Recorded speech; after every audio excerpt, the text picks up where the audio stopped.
Hey guys, welcome back to my channel. So we're gonna do something a little bit risky, a little bit crazy, but a whole lot of fun today. And we're gonna start out by using one of these Rolio fluorescent mica powders that I got in the other day that Rolio was kind enough to send me. And I'm gonna go with kind of like this orangey, kind of reddish, pinkish color. They don't have names, like actual color names. They just have numbers, and this is number 8812. And we're just going to put this in some resin, and basically what I want to do is I'm going to make this tray all one color, and I just kind of want to go with this kind of fluorescent-y color because what we're going to be doing today is a little crazy. So I feel like these fluorescent colors and just the bright vividness of them is perfect for this. Now, I am going to put a lot in here and we're going to mix it up really, really well. And today I am using my NIC Pro Crystal Clear Finish Resin. And what I noticed at first, and I've noticed this in a lot of your glow powders and other fluorescents that I've used, is that they're a little chunky and kind of hard to dissolve. And that was kind of the case for some bits in this one as well. I am going to show you here. I've got to mix up some more resin because I didn't make enough. I'm going to show you how you can kind of avoid that. But first, I didn't get the color quite as opaque as I wanted it and just kind of as dark, like it's still pretty translucent. Now, I don't know because I've not used these before if you're going to get an actual opaqueness from it, or if they are all going to be translucent, kind of like alcohol inks, and you can just saturate the pigment and get it like a brighter color more. I will have to play around with that a little bit more to find out. But I'm happy with the color that I got. So now I am just pouring it around the edges of this tray. We're going to start here. And obviously we're going to mix up some more resin because I didn't make anywhere near enough. But first, what I want to do after I kind of scrape out my cup and get all of this resin in here is I'm going to go around all those 90-degree edges with my silicone tool, and I'm going around the outer edge and the inner edge. And the reason I'm doing this is because bubbles love to get trapped there. Uh, Apparently first I'm going to hit it with my heat gun, but we'll pretend like I did this in the correct order. There we go. Now I'm using my silicone tool. But they love to get trapped in those like little corners and edges and all that stuff. So I am making sure that I go around there really, really well. We're going to set this off to the side. I'm going to mix up some more resin. All right, so I just used the same cup. I haven't colored it at all. But what I want to show you is if you have a mica powder that doesn't quite dissolve very easily in resin, what you can do is you can take your powder and you can put it in a little cup. And then you can saturate it with alcohol, right? Kind of like we would if we're doing the alcohol mica painting trick, but we want this more of like a paste-like consistency, and you need to work fast because that alcohol will kind of evaporate and you don't want it to turn back into a powder. So at this point, you want to make sure that you get it in your resin and treat it like a pigment paste at this point. It's not, but treat it like it is. So you want to make sure that you're mixing up very well and so that you don't have any clumps of that mica powder, like kind of pasty concoction just setting around in your resin, right? Because that's not what we need.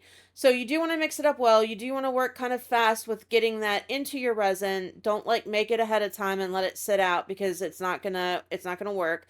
But it does get rid of all of those kind of clumpy bits that just some mica powders seem to have, and we can eliminate that issue.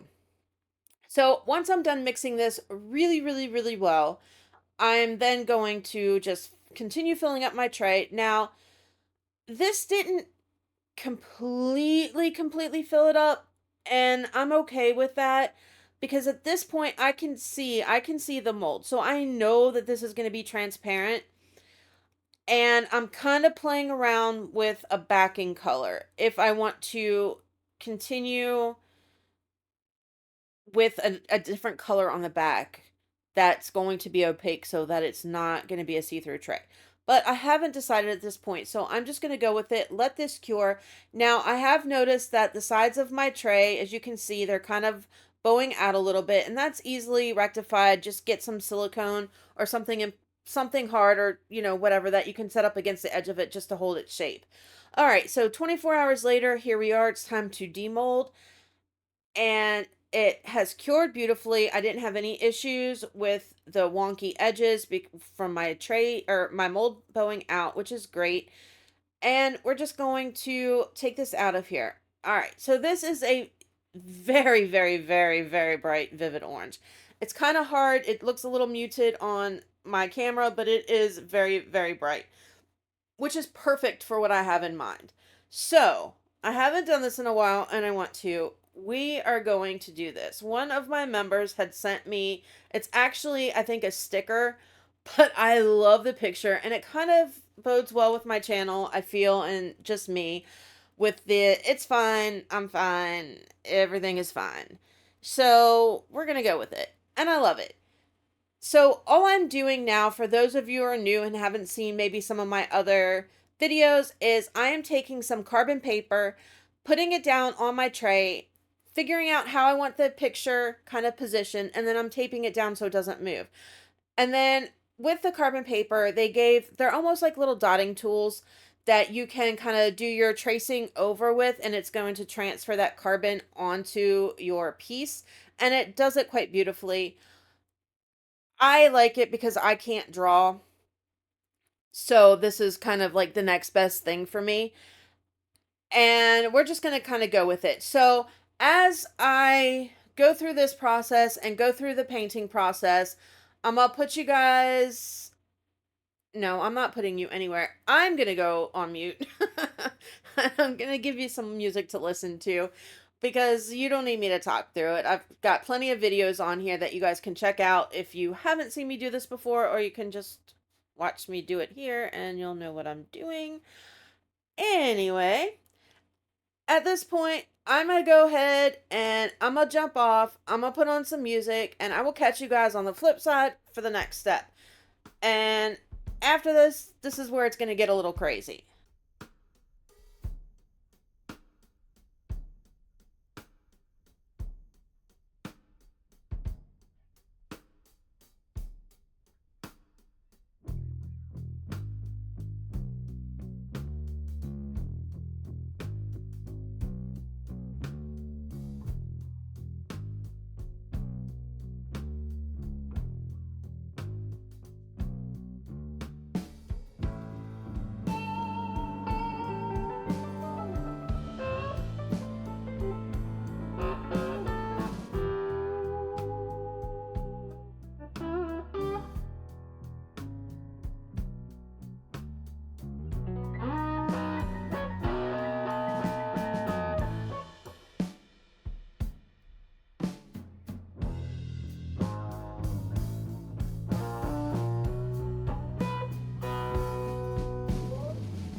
I love it. I do. I love the franticness look that he's got.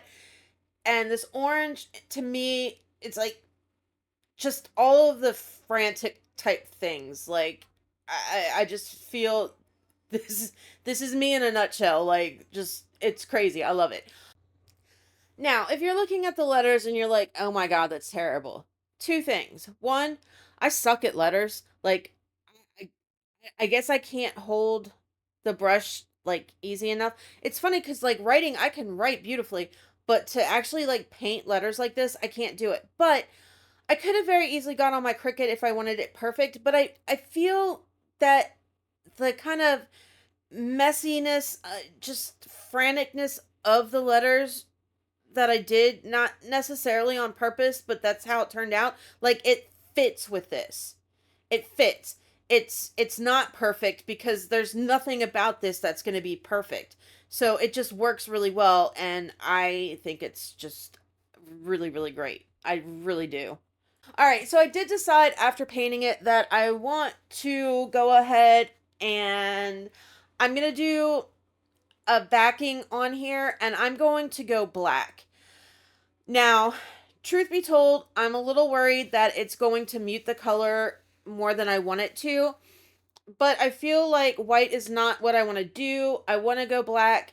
The paint, you can kind of sort of see through it in the light too in some areas. So I feel like black is the best because then it's going to kind of hide any areas that maybe the paint coverage didn't go on quite as dark as I would have liked it to. Now I am doing painter's tape and I'm taping around the edges. This is super risky to do, guys. Like you don't even know because it is highly likely that if it spills over, it's going to go underneath that tape and it can completely ruin my entire piece. So, if you're going to do something like this, you need to be very careful. I recommend using Elmer's glue or liquid latex or something like that. I am making sure that it is completely level because I don't want this to spill over at all. Now, I do have the luxury of the kind of it where the resin kind of pulled in and shrunk up a little bit because I didn't have it filled all the way to the top of the mold. So I do have that little lip along the outer edge of it, which is going to help keep this resin in. Now, we all know that resin only goes where it's ever been, but you also know if you've ever done a top coat that something can happen and that surface tension can be broken and it can kind of slip over. So that is a real worry here because it really could destroy this entire piece if it sinks down through that tape and, just yeah, time was an issue, so I thought this was the best way to go. And I really just was impatient and didn't want to wait for the paint or the glue to dry, covering it the way I should have. Now, all I did was I took a little bit, just a little bit of that deep black Rolio pigment paste and I put it in here. I'm going to very carefully kind of smooth it all around to those edges. Before I go like right up to the edge of this, I am going to hit it with my heat gun just to make sure that I pop any bubbles from me mixing like the crazy person that I am. And we're going to go with it, right? But I am being like really careful here. Again, I recommend don't do it like this. I recommend to take the time to use glue or the liquid latex so that you don't have an issue if it does spill over. There have been plenty of pieces that I've ruined thinking that, oh, it'll be fine. I'm not going to do the edge or I'm not going to do this. And it wasn't fine and the piece got ruined or, a whole lot of sanding has to happen. And then nobody wants to do all that. All right, so now that I've hit it with my heat gun, I am very carefully and very slowly coaxing it up to that edge of the orange, just to barely like just a light kiss on the side of the orange on that edge, so that it doesn't go over, and I don't have any issues, and I don't have to cry later on about this not working. But I am going super slow because I don't want it to get messed up like at all. And I just I can't stress that enough. Like I don't want this to be messed up.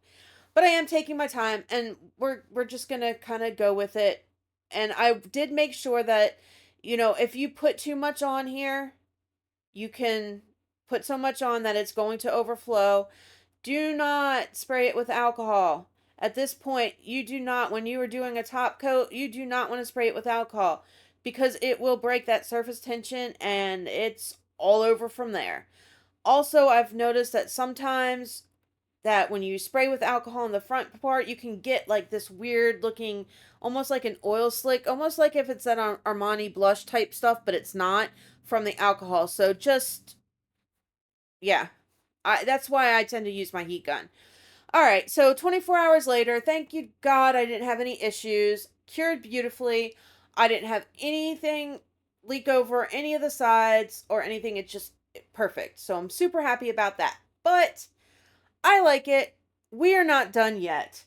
So there's some more that I want to do with this, and I think that it's got a lot of potential. Like a lot of potential. But going along with that kind of crazy kind of theme, I decided that I'm gonna risk it again, and I want to add like paint splotches to it, but not with paint, with UV resin. So here's the risk. I'm using pigment paste. And this is like, I've never seen anybody use pigment paste with UV resin before because it is super risky because pigment pastes are so incredibly saturated with color and pigmented that a little bit goes a long way in normal resin, right? And we got to make sure that we get that light to go through to be able to cure it. So I don't know if this is going to work, but I need it to. I want it to because paint's not going to work for what I have in mind on this. And micas aren't going to work either. And the reason they're not going to work is because I don't want it to have that pearlescent look to it that micas carry. So it kind of has to be pigment paste. Nothing, I need it to look opaque. I need it to look like paint. So I am making it like it is slightly, like just barely see-through. And of course, me being me, instead of putting it on the post, because this is going to need a top coat, like down where I painted, I need to put more resin to protect that paint from getting scratched off or whatever. So instead of putting it down on the bottom first, I just took the chance and I put it up here on the side. Now, I'm doing this on purpose. This isn't going to get top coated like up this high. Obviously, it's a tray and I need it to stay a tray. But I want to make it look almost like it's like a painter's palette or just some crazy, crazy mess that occurs in a craft room. Like, I don't know about you guys, but my craft area is like a disastrous nightmare. Like, it doesn't matter. So that's kind of like what the illusion that I want to give, that this is just some crazy, messy crafter type deal and paint splotches everywhere. That being said, I'm not necessarily happy with the white because it is so very transparent right now. It doesn't look like paint. Like, it's not giving me that effect that I want. So we're going to think about that one for a minute. But we're going to go in here and we're going to do these other colors that I've got and just kind of hope for the best and pray that it works out.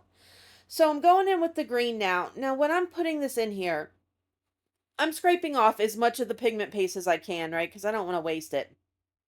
And I'm barely just touching the resin and just putting the tiniest bit in here because I don't want it opaque. Like, I want it opaque, but I don't want it opaque. Obviously, I can't have it opaque because the light won't penetrate through, but I want it to look opaque, if that makes sense.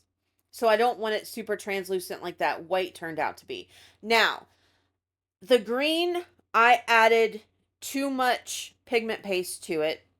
So when I put it under my little UV flashlight, it, like, the light was starting to kind of make this, but it's still super wet. So I know that it's too opaque, right? So I'm going to add a little bit more, and instead of mixing it in all of it, I'm just going to kind of touch part of it and get it mixed in there so it's not quite as opaque. And then we're just going to kind of splotch it around. Now, I'm not doing this in super thick layers. Like, it may look like it is, but it's really truly not.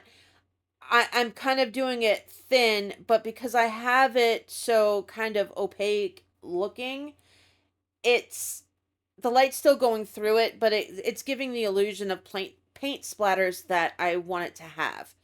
And I am testing it every, few seconds that I put it under there just to make sure that it's cured enough that it's not going to move. I'm going to put it under my big UV light here in a little bit, but I just want right now, I just want it enough that I don't have to worry about it moving, and I want it to, you know, be how I'm putting it. So I want it dripping down the tray. I want it, going off the edges. I want it to look crazy. Like you're asking yourself, what the hell happened here type. You know what I mean? That's what I want. So we're going to go through this with all of the colors. Now, I do recommend that if you are going to try something like this with UV resin and pigment paste, be careful. Make sure that your light is a high powered light, because if I had tried to use one of those tiny little baby lights, I don't think it would have cured at all for me. Like, not the way that you need it to. The stuff that's down on the bottom, I'm not super over crazy concerned about, because that is going to be covered up with normal resin anyway. So if it doesn't cure, I don't want to say it's whatever, but it's kind of whatever. Like it doesn't matter. There's going to be a coating of UV of normal resin over top of it. I don't have to kind of worry about anything happening. But all of these splashes and splodges and dots and drips and everything that I'm putting up top, I have to make sure that those are going to get cured, because you can cure or think something's cured, right? And then go back later on and realize that underneath didn't get cured. It's just kind of like the top almost shell of it kind of does, but underneath is all liquidy. So I am making sure that where it's maybe a little bit more saturated, like that big blob of green that's over there, it's going to get covered with resin. So if that doesn't get cured completely, it'll be okay. All right. Back to what I'm doing. And I'm just kind of haphazardly, like, I want it to look like paint like blobs, but then kind of like splashes, and I want it to go over the colors. Like, I don't want to say that there's no thought behind it, because I'm putting the thought behind it that I want it to make it look random and make it look like a mess, but at the same time, not necessarily like as far as where I'm putting each particular color. I want it to go over the other colors. I want it to just be. And I do want to make sure that it's on the top. And, you know, I've not really seen this done before, where somebody is purposely putting something to make it uneven like these are, but it's kind of the effect that I want. Like, I don't want it to just be on the bottom part of the tray. I want it to like actually be like that 3D looking like a piece of art in a tray, and having the drips look down so that it's like, wow, when you're looking at it, it's like, okay, I get it. And it's not just a tray and the background is like this, it's like all over it. So it's just, I don't know. I don't know. I don't know how to, like, if you get it, you get it. If you don't, I don't know how to explain it anymore.